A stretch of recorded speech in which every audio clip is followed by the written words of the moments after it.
ஆப்கி அதாலத்ல cricket star Harbhajan Singh மீது உள்ள குற்றச்சாட்டு. இவர் எல்லாரையும் கேலி பண்ணுவாரு. நீங்க பண்ண பல கேலி கூத்துகளோட லிஸ்ட் என்கிட்ட இருக்கு. சௌரவ் கங்குலி கேப்டனா இருந்தாரு. நீங்க அவரை ஏப்ரல் ஃபூல் பண்ணிட்டீங்க. அதாவது அவர் ஒரு கேப்டன்கிறது அப்பாற்பட்ட விஷயந்தான். அதுக்கு முன்னாடி அவரும் எங்களை மாதிரி ஒரு மனிதர் தான். ஸோ எங்கள் டீமே பார்த்தீங்கன்னா நாங்கள் எல்லோரும் ஃபேமிலி மாதிரி தான் இருப்போம். So he was like elder brother. அவர் கூட நான் நிறைய காமெடிலாம் பண்ணுவேன். அண்டு அவரை நான் ஏப்ரல் ஃபுல் பண்ணேன், நல்லாவே பண்ணேன். அதோட மொத்த டீமும் என்ஜாய் பண்ணாங்க, தாதாவை தவிர. ஏன்னா தாதா பயங்கர பிளான் பண்ணீங்களாமே நீங்களும் யுவராஜும். சார் எல்லாரும் பிளான் பண்ணியிருந்தோம். அதாவது என்ன பண்ண போகிறோம் அப்படின்னு. சௌரவ் கங்குலி மீடியாவுக்கு போய் ஏதோ சொன்ன மாதிரி பஜ்ஜி, யுவராஜ் அண்ட் சாகிர் கான் அவங்க கேமில் சீரியஸாகவே இல்லை, நிறைய பார்ட்டிஸ் பண்ணுறாங்க, அப்புறம் பொண்ணுங்களோட சுற்றிக்கிட்டு இருக்காங்க. ஸோ இந்த மாதிரி அவர் மீடியாவில் சொன்ன மாதிரியும் நாங்கள் அந்த பேப்பர் கட்டிங்ஸ் எல்லாம் பிரிண்ட் பண்ணியிருந்தோம் டிஃப்ரெண்ட்டாக. அதாவது இங்கிலீஷில், ஹிந்தியில், கொச்சினில் இருக்கிற லோக்கல் சேனல்ஸில் கூட.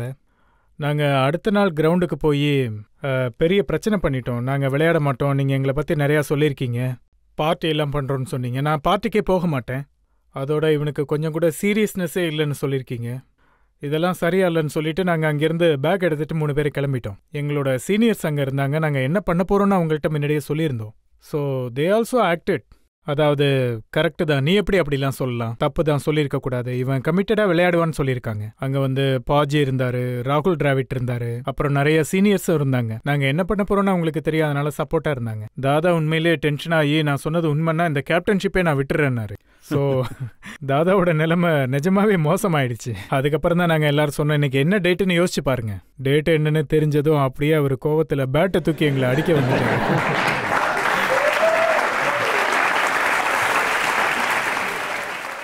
அந்த நேரத்தில் ஜான் ரைட் ரொம்பவே டென்ஷன் ஆயிட்டாரு. வெளியிலேருந்து பசங்க ப்ராக்டிஸ் பண்ணுறதுக்கு வருவாங்கன்னு அவர் நினச்சிட்டு இருந்தாரு. 15 நிமிஷத்தில் எல்லாருமே இங்கேருந்து வெளியில் போயிட்டாங்க. இங்கே வேற பெட்டிங் போயிட்டுருக்கு. 15லேருந்து 20 நிமிஷம் ஆயிடுச்சு, 20 ஆச்சு, 30 ஆச்சு, யாருமே வரல. அதனால அவர் டென்ஷன் ஆயிட்டாரு, டீமுக்கு ஏதோ ஆயிடுச்சுன்னு. அப்புறம் அதுவும் எங்களுக்கு ஒரு சாக்கா கிடைச்சிருச்சு. நாங்கள் சொன்னோம் சீரியஸ் மேட்டர், அவர் சொன்னார் ஜஸ்ட் கோ அவுட்.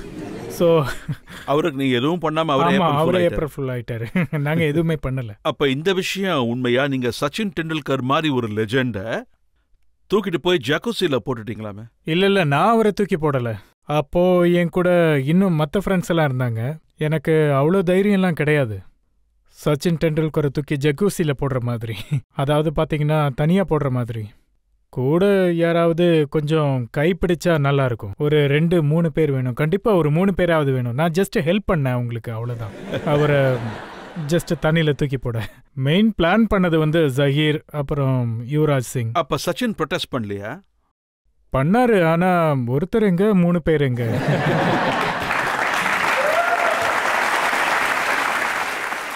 அதாவது நாங்க 3 பேர் சேர்ந்து ஆடுற கிரிக்கெட்டை அவர் தனியாக ஆடுவார். ஆனால் 3 பேரோட பலம் அதோட பலனை காட்டத்தானே செய்யும். நீங்க பாகிஸ்தானி கிரிக்கெட்டர்ஸையும் பயங்கரமா கேலி செய்வீங்களா? இன்சமாமுல் ஹக்க நீங்க? ஐ எம் ஷியோர், நான் அவங்கள பற்றி பேசுகிற மாதிரி நிச்சயமாக அவங்களும் என்னை பற்றி பேசுவாங்க. இது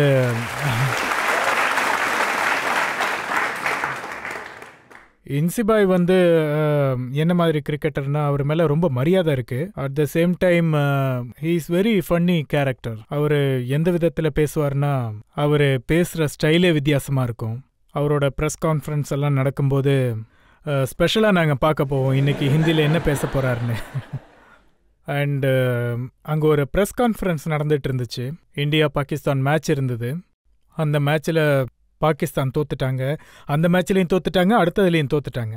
நாங்கள் அங்கே போய் சேர்ந்தப்போ ப்ரெஸ் கான்ஃபரன்ஸ் நடந்துக்கிட்டு இருந்துச்சு. யாரோ ஒருத்தர் கேள்வி கேட்டாங்க, இங்கே பாருங்க பாய், நீங்கள் மேட்ச்சில் தோத்துட்டீங்க, அடுத்ததுலேயும் தோத்துட்டீங்க, ஏதாவது மேட்ச் ஃபிக்ஸிங்கில் இருக்கீங்களான்னு.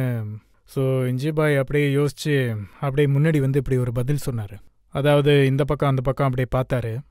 அப்புறம் ஸ்லோ மோஷனில் முன்னாடி சொன்னார், shut up.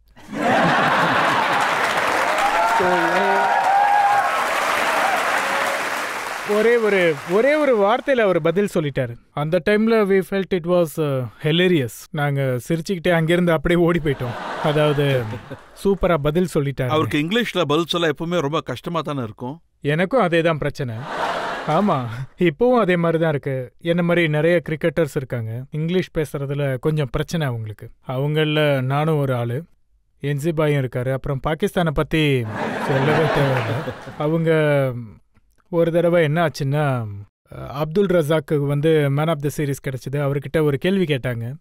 Abdul, you play very well, where did you go from where did you see yourself from here? அவர் லாகூர்னாரு.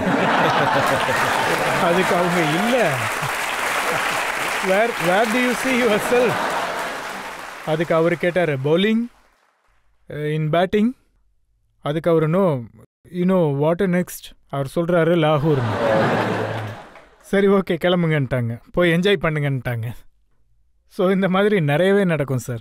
உங்ககிட்ட இருக்கிற நல்ல விஷயம் என்னன்னா, மற்றவங்களை கிண்டல் பண்ற மாதிரியே உங்களையும் நீங்க கிண்டல் பண்ணிக்கிறீங்க. இங்க பாருங்க, அது சிரிக்கிற விஷயமா இருக்கணும். என்னை பத்தி இருக்கட்டும், இல்லை மற்றவங்கள பத்தியா இருக்கட்டும், நல்லா சிரிக்கணும், விளையாடணும். இன்னும் எத்தனை நாள் இருப்போன்னு தெரியாது.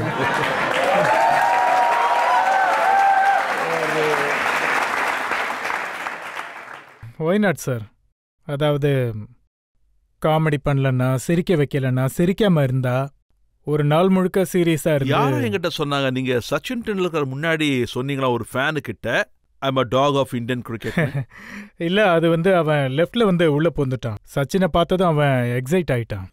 அதாவது பார்த்ததும் wow, Sachin Tendulkar, god of Indian cricket. அப்போல்லாம் நான் பயங்கரமாக சண்டை போடுவேன், எல்லா டீம்கிட்டையும் சண்டை போட்டுக்கிட்டு இருப்பேன். ஸோ அவன் என்னை பார்த்ததும் அவன் கேள்வி கேட்கறதுக்கு முன்னாடி நான் பதில் சொல்லிட்டேன், I am a dog of Indian cricket.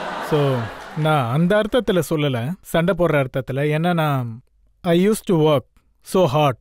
ஏதோ சொல்லுவாங்களே, டாங்கி அல்லது dog, they was really hard. So I was the dog of Indian cricket. உழைக்கிற வர்க்கம், டீமோட வெற்றிக்காக. ஆனால் நீங்கள் உங்கள் ஒய்ஃபை பற்றியும், அதாவது கீதா மேடம் சவுத் ஆப்பிரிக்காவில் எப்படி கொடி ஏற்றுனாங்க அப்படின்னும் சொல்லியிருந்தீங்க. ஆமாம், உங்களுக்கு கிரிக்கெட்டை பற்றி சரியாக தெரியாது. அதோட அவங்க முதல் முறையாக சவுத் ஆப்பிரிக்காவுக்கு வந்திருந்தாங்க. அவங்களுக்கு கிரிக்கெட் அவ்வளோவா பிடிக்காது. அப்போ நான் பேட்டிங் பண்ணிக்கிட்டு இருந்தேன். முதல்ல பாலை பிக் பண்ணேன், அவங்க கொடியை ஆட்டிக்கிட்டு இருந்தாங்க. ரெண்டாவது பாலை திரும்பவும் ஒரு ஷாட் அடித்தேன், 4 போயிடுச்சு. அப்புறம் நான் பார்த்த இந்தியன் ஃப்ளாக் அவங்க ஆட்டிக்கிட்டு இருந்தாங்க. 3வது பாலில் நான் போல்ட் ஆகி திரும்பவும் நடந்து போயிட்டுருக்கேன். அப்போது மேலே பார்த்தா அப்போவும் கொடியை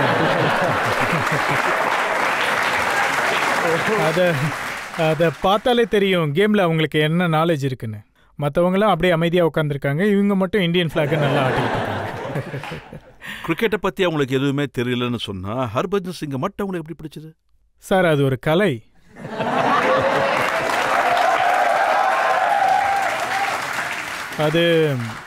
அது ஒரு கலை. என்னுடைய உழைப்பு கிரிக்கெட்ல மட்டும் இல்லை. பாருங்க சார், என் உழைப்பை இங்க வரைக்கும் கொண்டு வந்திருக்கேன். மடக்கிறதுக்கு ஒரு 10 வருஷம் ஆச்சா? இல்ல, 10 வருஷம் ஆகல, ஆனா கண்டிப்பா 10 மாசம் ஆச்சு. ஸோ அந்த 10 மாசம், அதாவது அந்த டைம்ல சொல்ல போனா அது என்னோட யூத் டைம் தான் சொல்லணும். இதெல்லாம் ஒரு 10 நிமிஷம் வேலைன்னு நினைச்சிட்டு இருந்தேன். ஆனால் பார்த்தீங்கன்னா 10 மாதம் ஆயிடுச்சு. அதுக்கப்புறம் எனக்கு ஓரளவு புரிய ஆரம்பிச்சிடுச்சு அது இப்படி தான் இருக்கும்னு. அப்போ அந்த சீக்ரெட் என்னன்னு நீங்கள் சொன்னீங்கன்னா இங்கே இருக்கிற யூத்துக்கு அது யூஸ்ஃபுல்லாக இருக்கும்ல.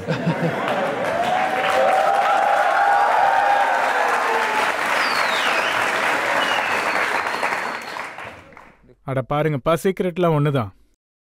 அதாவது பொண்ணுங்களை எவ்வளவு சிரிக்க வைக்க முடியுமோ சிரிக்க வைங்க, அவ்வளோதான். அப்புறம் நீ ரொம்ப அழகா இருக்குன்னு அவங்க கிட்ட தினமும் எந்த அளவுக்கு போய் சொல்ல முடியுமோ அந்த அளவுக்கு சொல்ல முயற்சி பண்ணு.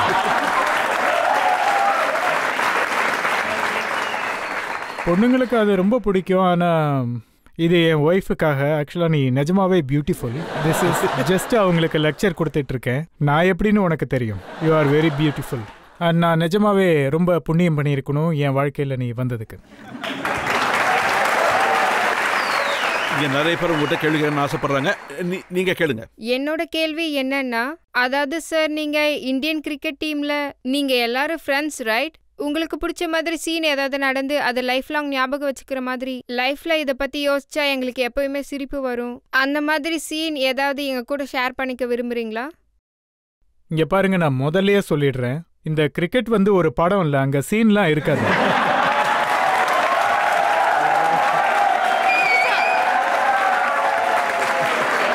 சீன்னா அதுக்கு அர்த்தம்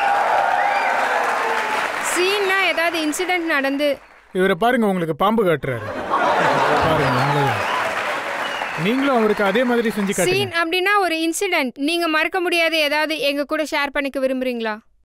இன்சிடென்ட்னா அதாவது அவங்க சொன்னாங்க நம்ம ஒரு மேட்ச்ல,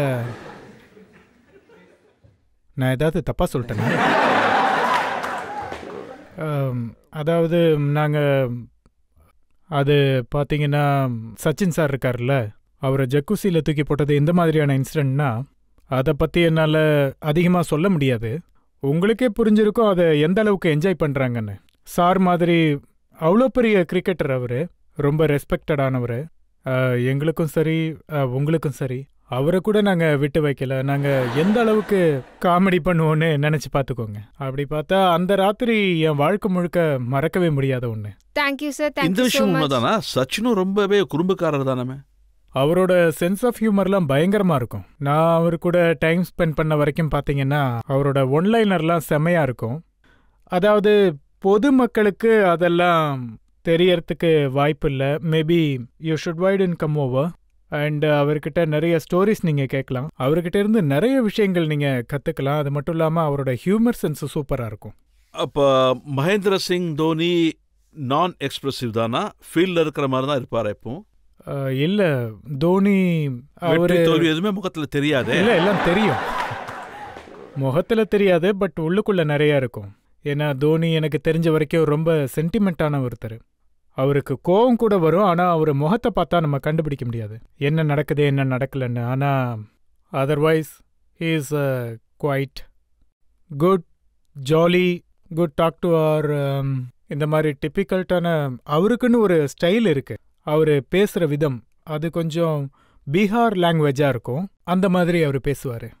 சில நேரங்களில் அதெல்லாம் கேட்க ரொம்பவே நல்லா இருக்கும். அவர் கிராமத்து பாடல்கள்லாம் ரொம்ப விரும்பி பாடுவார். அங்கே இருக்கிற போஜ்புரி பாட்டு, அது அவர் எப்பயாவது டான்ஸ் பண்ணால் கூட அந்த போஜ்புரி ஸ்டைலில் தான் டான்ஸ் ஆடுவார். அது பார்க்க ரொம்பவே நல்லா இருக்கும். என்ன மாதிரி பாட்டு பாடுவார் சார்? அது வந்து சிலதெல்லாம் நல்லா தான் இருக்கும், ஆனால் சிலது டபுள் மீனிங்காக இருக்கும். சார், இந்தியா டீமில் உங்களோட முக்கிய பங்களிப்பு இருக்கு. இப்பெல்லாம் ஒரு ட்ரெண்ட் ஓடிட்டு இருக்கு. அதாவது கிரிக்கெட்டர்ஸோட லைஃபை வெள்ளித்திரையில படமா எடுத்துட்டு இருக்காங்க. எங்களுக்கு, அதாவது உங்க ஃபேன்ஸ் எல்லாருக்கும் உங்களை பத்தின படம் எப்போ வெளியில வரும் சார்? பெரிய ஸ்கிரீன்ல நாங்க எதிர்பார்த்துட்டு இருக்கோம். பெரிய ஸ்கிரீன்ல ஐ திங்க் சொல்ல போனா நீங்க 18 வருஷமா என் படத்தை தான் பார்த்துட்டு. என்னோட படத்துல வந்து முழுக்க முழுக்க கிரிக்கெட் தான் நிரம்பி இருக்கு. ஆமா, அது ஒவ்வொரு மனுஷனோட லைஃப்லேயும் அப்ஸ் அண்ட் டவுன்ஸ் வரும், ஸ்ட்ரகிள்ஸ் வரும். அதே மாதிரி என் லைஃப்லேயும் வந்திருக்கு. படம் எப்போ வரும்னு தெரியாது, ஆனால் வருமா வராதான்னு தெரியாது. ஒருவேளை வந்தால் அப்போது அது நல்ல விஷயந்தான். வரலன்னா பரவாயில்ல, எனக்கு என்னோட படம் தெரியும். மற்றபடி பார்த்தீங்கன்னா நான் என்னோட புக்கை எழுதுவேன். அதில் நான் என்னோட லைஃப்பில் நான் என்னெல்லாம் முயற்சி பண்ணேன் முன்னேறி வர்றதுக்காக, அப்புறம் இந்த மாதிரி எப்படிப்பட்ட கஷ்டங்கள்லாம் சந்திச்சேன்னு, என்னெல்லாம் செஞ்சு அந்த இன்னல்களை நான் சரி பண்ணேன்னு கண்டிப்பாக நான் எழுதுவேன். படத்தை பற்றி தெரியாது, ஆனால் யாராவது படம் பண்ணணும்னு நினச்சா அவங்க என் புக்கை வாங்கி அதுக்கப்புறம் படம் பண்ணலாம். ஹர்பஜன், ஒவ்வொரு பிளேயருக்கும் ஏதாவது ஒரு நம்பிக்கை இருக்கும். ஒருத்தருக்கு ரெட் கர்ச்சீஃபாக இருக்கும், ஒருத்தருக்கு பேட், ஒருத்தருக்கு பேட். அந்த மாதிரி ஹர்பஜனுக்கு என்னது? கடவுள். அதாவது சார், நான் இது வரைக்கும் கர்ச்சீஃப்லாம் வச்சுக்கிட்டதில்ல. அதே மாதிரி நான் எந்த உங்களுக்கு ஒரு சப்போர்ட்டர் இருந்ததா நான் கேள்வி? இல்லை, அது வந்து பார்த்தீங்கன்னா கர்ச்சீஃபெல்லாம் கிடையாது. அந்த சப்போர்ட்டெல்லாம் இப்போது கிழிஞ்சிருச்சு. அது வந்து இப்போ துடைக்கிற துணியாக இருக்கும். பட் ஒரு சீரீஸ் விளையாண்டேன், அதில் 32 விக்கெட்ஸ் எடுத்தேன். அன்னைக்கு முதல் நாள் வந்து ஒரு சப்போர்ட்டர்னா உங்களுக்கு தெரிஞ்சிருக்கும், அண்டர்வார் தான் அவர் சப்போர்ட்டர்னு சொல்கிறாரு. உங்களுக்கு தெரிஞ்சிருக்கும். ஏன்னா நீங்கள் கிரிக்கெட் விளையாடுறீங்க, மற்றவங்களுக்கு தெரிஞ்சிருக்க வாய்ப்பில்லை. சரி, அன்னைக்கு வந்து பார்த்தீங்கன்னா நான் அது போட்டிருந்தேன். அதோட சாக்ஸ் போட்டிருந்தேன், பேண்ட் போட்டிருந்தேன், ஷர்ட் போட்டிருந்தேன். 5 விக்கெட் எடுத்தேன். அதை பார்த்துட்டு எனக்கு ஒரு நம்பிக்கை ஏற்பட்டுச்சு. நம்ம இந்த ட்ரெஸ்ஸையே போட்டுக்கலாம், இதையே ரிப்பீட் பண்ணால் எப்படி இருக்கும்னு நினச்சேன். அதுக்கப்புறம் 7 விக்கெட் எடுத்தேன். அந்த சீரீஸில் நான் அப்படியே கண்டினியூ பண்ணிக்கிட்டே போனேன். அது எந்த அளவுக்கு போச்சுன்னா, எண்ட் ஆஃப் த சீரீஸில் போட்டிருந்த துணி சப்போர்ட்டர்ஸ் எல்லாம் ஓட்டை ஆயிடுச்சு. ஸோ அதனால அதாவது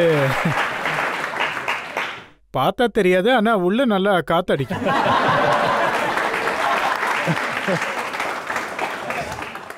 வெயில் காலத்தில் காற்று படுறது நல்லது தான், கொஞ்சம் இதமாக இருக்கும்ல.